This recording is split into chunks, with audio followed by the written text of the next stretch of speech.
आज मुझे कलाम साहब की बहुत याद आ रही है। अपने राष्ट्रपति कलाम साहब आज हमारे बीच में नहीं है, लेकिन शायद वो होते तो देश को ऐसे बर्बाद होते हुए तो नहीं देखते। और वो होते तो मैं उनसे पूछता कि आपने रॉकेट तो इतने बड़े बड़े बना लिए, अब एक रॉकेट उससे भी बड़ा बनाओ जो इस पूरी गैलेक्सी में मिल्की वे में घूम के आए और ये पता करे कि ये कायरों की जो कम्युनिटी यहाँ पे पृथ्वी पे रह रही है वो कब से रह रही है और वो किस ग्रह से आई है। ऐसा कौन सा घटिया ग्रह है जहाँ जिस ग्रह ने लात मार के इन लोगों को पृथ्वी पे भेज दिया। ऐसी कम्युनिटी जो अपने बच्चों के भविष्य को बर्बाद होते देखकर जश्न मना रही है। वो टीवी देख रही है सुशांत सिंह राजपूत तो क्या हुआ, वो टीवी देख रही है कंगना रनौत की ड्रामेबाजी को, वो टीवी देख रही है लोगों को कुत्ते की तरह लड़ते हुए देख के, लेकिन उसे अपने बच्चे का भविष्य नहीं दिखाई पड़ रहा है। उसे अपने बच्चे के का जो भविष्य का जो उसकी आंखों में डर है वो नहीं दिखाई पड़ रहा है।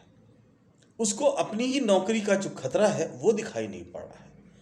वो खुश है कि आज इसकी नौकरी गई, वो खुश है कि कल उसकी नौकरी जाएगी। वो इस बात को अंदाज नहीं लगा पा रहा है कि एक दिन उसकी भी नौकरी जाएगी। देखिए, आपको कत्ल किया जा रहा है और वो कत्ल कैसे हो रहे हैं अब मैं बताता हूँ। करीब करीब 200 लोग तो वैसे भी नोटबंदी की लाइन में लग के वो कत्ल हुए ही, तो 200 लोगों का तो कत्ल हुआ ही। वो कौन जनरल डायर था आप देख लो। और उसमें नोटबंदी में आपको लूटा गया पूरी तरीके से, क्योंकि जिनके पास ब्लैक मनी थी वो वाइट हो गई और जो वाइट थी वो अपने पैसा लेने के लिए लाइन लगाते रह गए। तो वो तो उसमें हो गया। फिर जीएसटी में बिजनेसमैन को लूट लिया गया, बिजनेसमैन के साथ पब्लिक को भी लूटा गया, क्योंकि आपकी जीएसटी डबल कर दी गई, वो भी आपको लूटा गया। फिर भी चैन नहीं पड़ा। पेट्रोल के दाम जो 25 रुपये पे आने चाहिए थे उसको 80 रुपये कर दिया गया। ऐसा क्यों किया गया? ताकि गरीब और गरीब हो, वो लोग जो गरीब लोग, अरे गरीब हो, रिक्शे वाले हो, तुम्हारा लड़का बाइक लेके कैसे चले हैं, हम कार वाले हैं, तुम्हारा बच्चा हमें सामने भीख मांगना चाहिए, जैसे पहले जमींदार लोगों के सामने हाथ जोड़ के बैठे रहते थे किसान, वो माहौल चाहिए हमें। तो जब वो माहौल चाहिए तो हमें उन गरीबों को तो पेट्रोल से बाहर करना पड़ेगा ना, कि आप फिर बसों में चलो, साइकिल से चलो और हम कारों से चलेंगे। तो जो पेट्रोल के दाम बढ़े तो 10% लोग आज बाहर हो गए, क्योंकि उनकी इनकम खत्म हो गई और एक्सपेंडिचर बढ़ गए। तो पेट्रोल तो अफोर्ड नहीं कर सकते, तो वापस वो पैदल पे आ गए और उसके पब्लिक ट्रांसपोर्ट पे आ गए या घर में बैठे हुए हैं। वन बाई वन करके आपको किलिंग हो रही है। देश नहीं खोलेंगे, ट्रेनें नहीं चलाएंगे, हवाई जहाज चला देंगे ताकि अमीर लोग आराम से जहाँ चाहे वहाँ आ जा सकें, ट्रेन नहीं खोलेंगे ताकि गरीब लोग नहीं चल सकें, ट्रेनों को प्राइवेटाइज कर देंगे ताकि महंगे टिकट के खरीदने वाले आप सक्षम हो तो आप पैसे से खरीद के चलो, गरीब कहीं आ जा ना सके, वो जहाँ है वहीं रह के मजदूरी करें। तो ये जो रोज एक किलिंग हो रही है, आपकी जो रोज एक किलिंग हो रही है,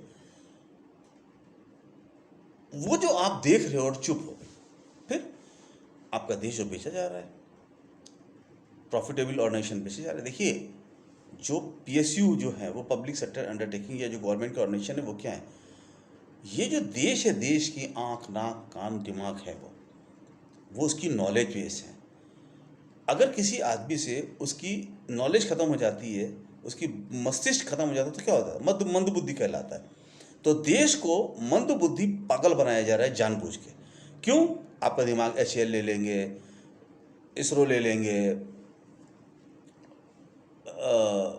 पेट्रोलियम ले लेंगे, सब बेच देंगे। तो क्या हुआ? आपका दिमाग कोई दूसरा निकाल के ले गया, वो आप इस्तेमाल कर रहा है और आप क्या हो गए? दिमागहीन हो गए। देश को पागल बनाया जा रहा है, क्योंकि जब देश को ही पागल बना देंगे तो आप तो बचोगे ही नहीं, खत्म आप भी। और आप इस सबको चुपचाप देख रहे हो और कोई फर्क नहीं पड़ रहा है आपको, आप घरों से बाहर नहीं आ रहे हो। देखिए, किसी से कोई, हम सब गांधीवादी हैं, हम लोग गांधीवादी हैं, हमें तो झगड़े पसंद ही नहीं है। लेकिन अगर आपकी कोई जान ले रहा हो और आप तब भी चुप रहो तो आप शरीफ नहीं हो, आप कायर हो और आप गधे हो। अगर आप इंसान हो और कोई आपकी इज्जत के ऊपर आँच आती है, आपके परिवार के ऊपर आँच आती है, आपके बच्चों के भविष्य के ऊपर आँच आती है, तो आप किसी का भी कत्ल कर सकते हो, फ्री है। कोई दंड नहीं है उसके लिए, कोई अपराध नहीं है वो। डाकू तुम्हें लूटने आता है, पुलिस डाकू को गोली क्यों मारती है? क्योंकि डाकू लूटने आ रहा है। डाकू के वेश में अगर नेता लूटने आ जाएगा, उसे भी गोली मार दो। मैं बताओ क्यों गलत हूं? तुम अगर नेता हो देश को बनाने के लिए, बहुत अच्छा है। तुम देश को लूटने के लिए हो तो तुम डकैत हो। बड़ी सीधी शब्द में हो। आप बताओ ना मुझे, आज डकैत आता है गांव में, डकैती डाल के लूट के चला जाता है, बुरा आदमी, पब्लिक गवर्नमेंट पुलिस उसको गोली मार देती है, गांव वाले पकड़ लेते हैं, मार देते हैं। तो अगर नेता आके आपके घर को, आपके देश को लूट रहा है, तो वो भी वही काम कर रहा है, वो भी डकैती कैटेगरी में हो गया, तो उससे क्यों छोड़ो आप?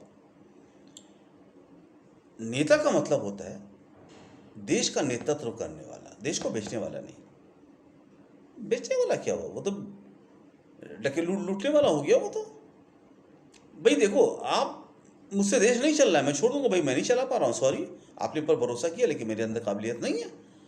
लेकिन मैं ये थोड़ी ना करूंगा कि मैं तब तक, जब तक पूरा बेच के बर्बाद नहीं कर दूं तब तक बैठा रहूंगा, जब पूरा बर्बाद हो जाएगा अपना झोला उठा के चल दूंगा। तो ये तो देश के साथ देशद्रोह है, गद्दारी है। और लोग देख रहे हैं तो लोग उससे बड़े गद्दार हैं। आज मेरी समझ में आ रहा है कि मेरा देश गुलाम कैसे हुआ। मुगल आए, तुम्हारी सेहत पे कोई फर्क नहीं पड़ा, तुमने कहा ले जाओ, तुम्हें तो राशन कर, तुम्हें शासन करना है, शासन करो, मेरी दाल रोटी चल रही है, मैं घर पे ठीक हूँ। क्योंकि हम तो क्या है, चूहे की कैटेगरी में, थोड़ा सा सामान इकट्ठा करते हैं, बिल के अंदर बैठ जाते हैं, हमारा खाना चलता रहता है, हम सुरक्षित हैं, हमारी ज़िंदगी कट जाती है। देश क्या होता है हमसे मतलब नहीं। ये तो मेरे लिए देश नहीं है, ये मेरे लिए एक ज़मीन है जहाँ पे वो चूहे का बिल है, वो चूहे बिल में, चूहे के लिए कोई वो थोड़ी ना होता है, भारत थोड़ी ना है चूहे के लिए। चूहे के लिए तो पूरी धरती एक ही है, उसके लिए उसके बिल एक ही है। भैया आपके लिए देश थोड़ी ना है, आप तो चूहे हो, बिल में राशन इकट्ठा करके बैठ गए। अगर आपका खाने का इंतजाम है, आप बैठे रहोगे, तभी बाहर निकलोगे जब आपको अनाज की ज़रूरत पड़ेगी। आप इंसान हो, आपको पैसे की ज़रूरत पड़ेगी, तभी आप निकलोगे। देश में क्या हो रहा है आपको मतलब नहीं। क्यों मतलब हो आपको? आपको मतलब नहीं है वो ठीक है, लेकिन आपको अपने बच्चे के भविष्य से मतलब नहीं है, ये मुझे आज दुख हो रहा है। आज पब्लिक को निकल के बोलना चाहिए था, आप शासन चला सकते हो तो चलाओ, आप देश को बेच नहीं सकते। आपको देश बेचना है, आप देश छोड़ दो, ये देश नहीं बिकेगा। जो काबिल होगा वो चलाएगा, दूसरा भी नहीं चला पाएगा तो तीसरा आएगा, तीसरा नहीं चला पाएगा चौथा चलाएगा, जो चला पाएगा उस देश को चलाएगा। आप अपने घर परिवार को नहीं चला पा रहे हो, परिवार को पैसा लेके आप बर्बाद कर रहे हो। भाई एक घर का, ऐसे भी पिता होते हैं, बाहर जाते हैं, शराब पी कर अय्याशी करते हैं, घर का सारा पैसा बर्बाद कर देते हैं, है ना? वो भी तो परिवार ही होते हैं। और वो भी परिवार होता है जिसके पिता मेहनत मजदूरी करके रिक्शा खींच के अपने परिवार के लिए रोटी लेके आता है। दोनों ही लोग परिवार चलाते हैं, दोनों ही मुखिया हैं, लेकिन एक शराबी मुखिया है और एक अच्छा मुखिया है। तो अगर कोई देश बेचने की जरूरत पड़ रही तो शराबी मुखिया है, वो देश के पैसे को बर्बाद कर रहा है। तो मुझे ऐसा मुखिया तो चाहिए नहीं, ना देश को चाहिए। और देश बोल नहीं रहा है, गूंगा बहरा हो गया है, तो फिर कोई आपको बचा नहीं सकता, ना आपको बचा पाएगा, ना आपके बच्चे का भविष्य के लिए बचा पाएगा। एक आम इंसान को किसी पार्टी से मतलब नहीं है, वो भारतीय जनता पार्टी हो, वो कांग्रेस हो, समाजवादी हो, कोई हो, सब मिलके हो, कुछ फर्क नहीं पड़ता। मेरे परिवार का भविष्य सुरक्षित है, मेरा देश तरक्की कर रहा है, मेरा देश अच्छा है, मेरा देश खुशहाल है, मेरे बच्चों का जीवन भविष्य सुरक्षित है। तुम कैसे भी देश चला रहे हो, कितना भी पैसा खा रहे हो, मुझसे मतलब नहीं है।